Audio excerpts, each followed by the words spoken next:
السلام علیکم ورحمۃ اللہ وبرکاتہ۔ آج میں ایک ایسی جامع اور بہترین دعا اور وظیفہ آپ کے ساتھ شیئر کرنے جا رہا ہوں۔ اگر آپ کی اولاد نافرمان ہے، اولاد آپ کو ستاتی ہے، پریشان کرتی ہے، آپ والدین ہیں تو آپ کی اولاد آپ کو پریشان کرتی ہے، نافرمان ہے، تو یہ وظیفہ آپ کے لیے بھی بہت بہترین ہے۔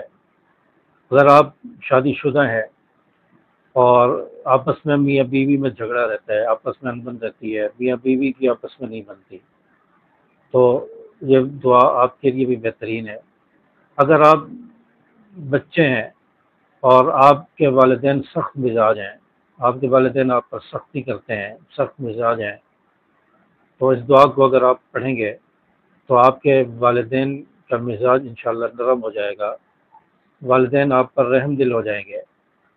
تو یہ دعا بہت ہی جامع دعا ہے۔ اور ایک بزرگ سے کسی نے پوچھا کہ آپ کی اولاد اتنی زیادہ متقی پرہیزگار کیوں ہے، بہت تقوی والی پرہیزگار اولاد ہے؟ تو ان بزرگ نے جواب دیا کہ میں یہ دعا پڑھتا ہوں جو آگے جا کے میں ابھی شیئر کرنے جا رہا ہوں۔ اس دعا کے بارے میں فرمایا کہ میں یہ دعا پڑھتا ہوں، اس دعا کی برکت سے میری اولاد متقی پرہیزگار ہے، فرمانبردار ہے۔ تو یہ دعا اتنی پاورفل ہے، اتنی بہترین ہے، قرآنی دعا ہے، قرآنی وظیفہ ہے جو میں آپ کے ساتھ شیئر کرنے جا رہا ہوں۔ اس دعا کو پڑھنا کس وقت ہے، کون سی دعا ہے، یہ تمام ڈیٹیل آپ کے سامنے رکھوں گا۔ دیکھیں، اگر آپ کی اولاد نافرمان ہے، آپ کو اولاد ستاتی ہے، آپ والدین ہیں، اولاد آپ کی ستاتی ہے، پریشان کرتی ہے، نافرمان ہے، تو آپ چاہتے ہیں کہ ہماری اولاد فرما بردار بن جائے، مطیع بن جائے اور آنکھوں کی ٹھنڈک بن جائے، تو آپ اس دعا کو پڑھیں تو انشاءاللہ آپ کی اولاد فرما بردار بنے گی، نیک بنے گی، متقی بنے گی۔ اور اگر آپ میاں بیوی ہیں، شادی شدہ ہیں، آپ کی اور بیوی کی نہیں بنتی، یا بیوی اور آپ کی نہیں بنتی، میاں بیوی میں جھگڑا رہتا ہے، لڑائی رہتی ہے، نا اتفاقی رہتی ہے، آپس میں محبت نہیں ہے، تو اس دعا کو پڑھیں گے تو انشاءاللہ آپس میں محبتیں پیدا ہوں گی، آپس میں مزاج اچھا ہو جائے گا۔ اور اگر آپ بچے ہیں، والدین کے زیر سرپرستی ہیں، والدین آپ کے سخت مزاج ہیں، تو آپ اس دعا کو پڑھیں گے تو آپ کے والدین آپ کے لیے نرم مزاج ہو جائیں گے۔ تو جن کے والدین سخت مزاج ہیں وہ اس دعا کو زیادہ سے زیادہ پڑھا کریں، صبح شام اس دعا کو کثرت سے پڑھا کریں، یا اس دعا کو ہر نماز کے بعد 11 مرتبہ پڑھ کے اور اپنے والدین کو ہدیہ کر دیں، اس کا ثواب والدین کو ہدیہ کر دیں، اور اللہ تعالیٰ سے دعا مانگ لے کہ یا اللہ ہمارے لیے ہمارے ماں باپ کو رحم دل بنا دے، نرم دل بنا دے، ہماری محبت اور والدین کے دل میں پیدا فرما دے۔ تو اس دعا کو 11 مرتبہ پڑھ کے اول آخر 3 مرتبہ درود شریف پڑھ لیں، اس کا ثواب والدین کو ہدیہ کریں اور دعا اللہ تعالیٰ سے مانگ لیں، تو انشاءاللہ یہ عمل آپ کرتے رہیں تو انشاءاللہ اس عمل کی برکت سے آپ کے والدین آپ کے لیے انشاءاللہ نرم دل ہو جائیں گے، ان کی سختی آپ پر جو ہے وہ ختم ہو جائے گی۔ تو یہ وظیفہ وہ بچے جن کے والدین سخت مزاج ہیں وہ اس وظیفے پر عمل کریں۔ اور اسی طرح جن کی اولاد نافرمان ہے، جن والدین کی اولاد نافرمان ہے، والدین کو اولاد ستاتی ہے، والدین پریشان رہتے ہیں اور وہ چاہتے ہیں کہ اولاد ہماری فرما بردار مطیع بن جائے، تو ان کو چاہیے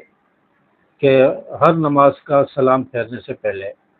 یا آپ فرض نماز پڑھ رہے ہیں، سنت پڑھ رہے ہیں، نفل پڑھ رہے ہیں، وطر پڑھ رہے ہیں، تو ہر نماز کا جب آخری تحیات میں آپ بیٹھے ہیں، سلام پھیرنے سے پہلے درود شریف کے بعد کی دعا پڑھنے کے بعد، یا درود شریف کے بعد یہ والی دعا پڑھ لیں جو میں بتا رہا ہوں، یا جو دعا آپ پڑھتے ہیں ربنا آتنا یا رب اجعلنی مقیم الصلاۃ، اس کے پڑھنے کے بعد پھر اس دعا کو آپ ایک مرتبہ پڑھ لیں، اس کے بعد آپ نماز کا سلام پھیریں۔ فرض نماز ہو، سنت اور نفل، ہر نماز میں آپ نے اسی طرح کرنا ہے، سلام پھیرنے سے پہلے ایک مرتبہ اس دعا کو پڑھ کے آپ نے سلام پھیرنا ہے، تو اس عمل کی برکت سے آپ کی اولاد آپ کی فرما بردار بن جائے گی۔ اسی طرح میاں بیوی کی آپس میں نہیں بنتی، یا بیوی کی شوہر سے نہیں بنتی، یا شوہر کی بیوی سے نہیں بنتی، یا دونوں میں سے کسی ایک کی نہیں بنتی، تو وہ یہ عمل کر لے، یعنی ہر نماز کا سلام پھیرنے سے پہلے، فرض نماز و سنت نفل وطر، سلام پھیرنے سے پہلے درود شریف کے بعد کی دعا پڑھنے کے بعد اس دعا کو پڑھ لیں، اس کے بعد آپ سلام پھیریں، تو یہ عمل آپ کرتے رہیں، اس کو روزانہ کریں جب تک آپ کا مسئلہ حل نہیں ہو جاتا، اس عمل کو کرتے رہیں، اور پھر ساتھ میں دعا بھی مانگ لیں اللہ تعالیٰ سے کہ اللہ اس دعا کی برکت سے، اس عمل کی برکت سے ہماری آپس میں محبتیں پیدا فرما دے۔ تو یہ دعا بھی ساتھ ساتھ کرتے رہے تو انشاءاللہ چند دنوں میں آپ کو رزلٹ نظر آئے گا، میاں بیوی میں آپس میں محبتیں پیدا ہو جائیں گی۔ اور وہ دعا کیا ہے؟ وہ دعا ہے ربنا حب لنا من ازواجنا وذریاتنا قرۃ اعین واجعلنا للمتقین اماما۔ ربنا حب لنا من ازواجنا وذریاتنا قرۃ اعین واجعلنا للمتقین اماما۔ اس دعا کو آپ یاد کر لیں، یہ سورۃ الفرقان کی آیت نمبر 74 ہے، 74 نمبر آیت ہے سورۃ الفرقان کی۔ اس کو آپ یاد کر لیں اور اس کو آپ جس طرح میں نے بتایا ہے اس طرح آپ اس پر عمل کریں اور اس کو پڑھتے رہیں، تو انشاءاللہ اس دعا کی برکت سے انشاءاللہ آپ کی اولاد بھی فرما بردار ہوگی، میاں بیوی میں آپس میں محبتیں پیدا ہوں گی، اور اگر والدین سخت مزاج ہے تو والدین بھی نرم مزاج ہو جائیں گے، نرم دل ہو جائیں گے، والدین کی سختی انشاءاللہ کم ہو جائے گی، ختم ہو جائے گی۔ تو اس دعا کو آپ ضرور پڑھیں اور اس پر عمل کریں، اور اس ویڈیو کو زیادہ سے زیادہ اپنے دوستوں کے ساتھ شیئر کر دیں تاکہ زیادہ سے زیادہ لوگوں تک یہ ویڈیو پہنچے، اور چینل کو سبسکرائب کر دیں، ویڈیو کو لائک بھی کریں۔ السلام علیکم ورحمۃ اللہ وبرکاتہ۔